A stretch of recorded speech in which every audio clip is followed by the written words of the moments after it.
C'est une conception plutôt naturelle du jardin, disons, qui tranche avec les jardins conventionnels.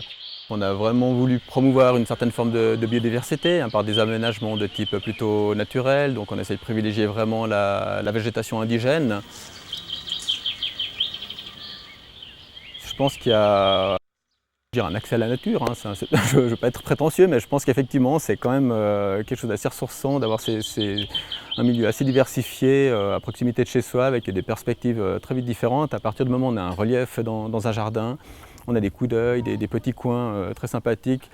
D'ailleurs, je pense que les enfants ne s'y trompent pas, quoi. On voit qu'il y a les enfants d'ici, mais aussi du quartier, qui viennent volontiers jouer là parce que c'est un monde assez incroyable pour eux. Ils sont tous un peu plus ou moins biologistes en herbe. On voit qu'il y a cet attrait par rapport à la faune, à la flore aussi qui les intrigue. Ce jardin, c'est, on va dire, un milieu au milieu d'une zone résidentielle très habituelle. Mais je veux dire, peut-être de fil en aiguille, on peut imaginer que d'autres jardins comme ça viennent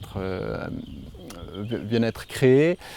Puis pourquoi pas créer un réseau, finalement des connexions à ces différents jardins, puis de connecter différents milieux, comme le bord de l'air qui n'est pas trop loin, ou la réserve du Nant de la Bistoquette qui est juste un peu plus haut.